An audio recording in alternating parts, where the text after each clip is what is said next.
네, 저는 지금 현재 서울에서 자취하고 있는 임동범입니다. 청년 특강에 참여하게 된 방지혜라고 합니다. 2016년에 언론인권센터에서 진행했었던 동일한 강의를 들었습니다. 물론 그때랑은 강사진이 달라져서 더 유익한 측면으로 들을 수 있었는데, 청년 네트워크라고 하는 단체를 참여하게 됐는데 거기서 미디어 리터러시에 관한 소재들이 나와서 거기에 대해서 좀 알아보다가 현재 이 프로그램 하는 걸 보고 참여하게 되었어요. 전문가분이나 연구하시는 분들, 교수님들 모시고 거기에 대해서 약간 좀 이론적으로 탐구를 해보거나 권현정 변호사님의 미디어 인권 소송에 관한 강의가 굉장히 인상 깊었는데요. 법적인 소송과 그리고 방송사 간의 대처를 어떻게 진행해야 될지를 좀 유익하게 들을 수 있었던 강의였습니다. 언론에서 이제 청년 세대라고 그냥 통칭으로 그렇게 취급하는 것 같아서 청년들 개개인마다 다 처한 상황들이 다 다르고 한꺼번에 지칭한다는 게 약간 좀 거부감이 든 것 같아요. 미디어에서 청년이라고 소비될 때 MZ세대 역시도 2030 세대를 대변한다기보다는 굉장히 넓은 폭의 나이대를 포함하고 있어서 더 모호하고 좀 포괄적이게 되었다라고 생각을 했습니다.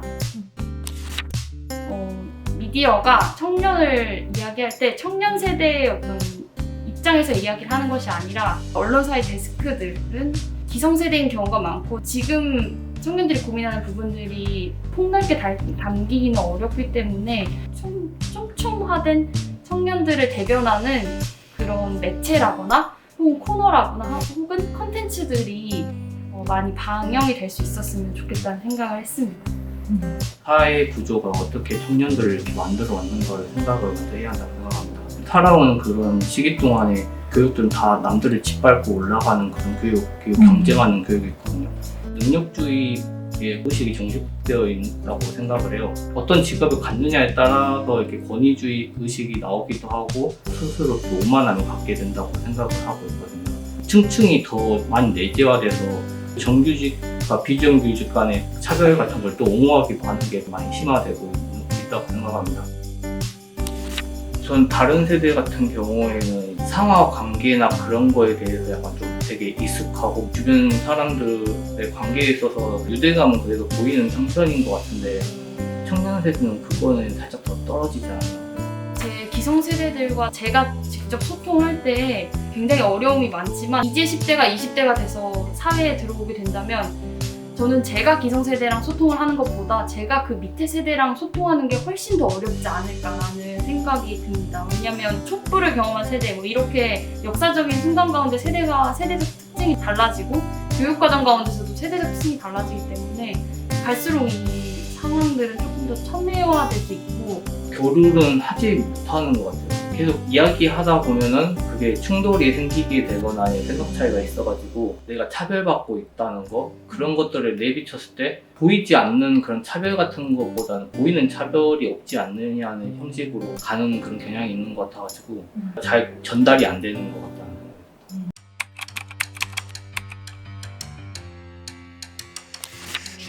기성세대들은 조금 그 미디어가 흘러가는 방향을 순차적으로 바라보는 경향이 있다면 청년 세대들은 굉장히 한 거에 연관되지 않고 본인이 원하는 미디어를 선택을 해서 보는 게 가장 좀 특징적이라고 생각을 합니다. 가장 큰 거는 약간 편향적으로 본다는 거가 된 것 같아요. 보고 싶은 것만 계속 보게 되고 다른 것을 생각하지 못하게 되는 것도 있는 것 같고 또 다른 하나의 그 특징은 신층적이고 그렇게 전문적인 것을 그렇게 내용을 보려고 한다기보다는 다들 간단한 거. 왜냐면 복잡한 얘기를 하면 할수록 뭔가 충돌이 발생하는 부분을 좀 회피하고 싶어 하는 마음인지 몰라도 신뢰할 수 있는 팩트 체킹이 확실하게 된 뉴스나 콘텐츠를 찾기가 굉장히 어려운 것 같아요. 그러니까 청년들도 미디어를 선택할 때 보도 채널들의 뉴스나 콘텐츠보다는 그냥 어떤 다른 사람이 재가공해서 편집해놓은 유튜브 콘텐츠 이런 것들을 그냥 빠르게 체크를 하고 사실이 아니라고 밝혀줘도 특별히 가치값을 주지 않았기 때문에 상관없다 이런 식으로 소비를 하는 경우가 많은 것 같아요. 그래서 정말 신뢰성이 있어요라고 받아들여지기까지가 굉장히 어려운 것 같고, 청년들은 그 매체가 노출이 되는 기회가 적은 것 같아서 지금 현재 인기로 상영되고 있는 드라마도 아예 보고 있지 않는데, 왜냐면 편견이나 그런 차별적인 요소들이 내재되어 있는데 그걸 계속 흥행 요소로만 남겨두고 그걸 짚지 않고 되풀이하는 형식으로 하는 것 같아가지고 나에게 또 다른 편견이나 그런 거를 심어주지 않는가, 그런 생각이 많이 들어서 교육이 이루어지고 있다는 거에 대해서 좀 더 관심을 가지고 보게 되고.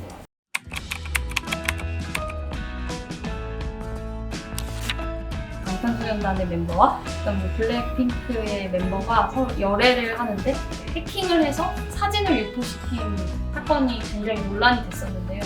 공개되고 싶지 않았는데도 공개가 되는 그 부분들은 사실 엄연하게 잘못된 부분이고, 이게 사회적인 이슈와 의제가 되어야 함에도 불구하고 연예 매체에서는 그냥 떠있는 사진 이런 것들을 다루기 급급한 모습들을 보면서 그들의 인권은 소외되고 있는 것이 아닌가라는 부분이 굉장히 마음에 와닿았습니다. 대우조선 해양 파업에 관한 거 되게 인권 문제라고 생각을 드는 게, 파업이라는 게 저 사람들이 무슨 욕을 하는지도 모른 채 무조건 파업을 한다고 하면은 이제 부정적으로 보는 시선들이 아예 쏠려 있는 것 같아가지고, 그 소통의 사이를 가로막고 있는 언론들이라는 게 생각이 많이 들었던 것 같아요.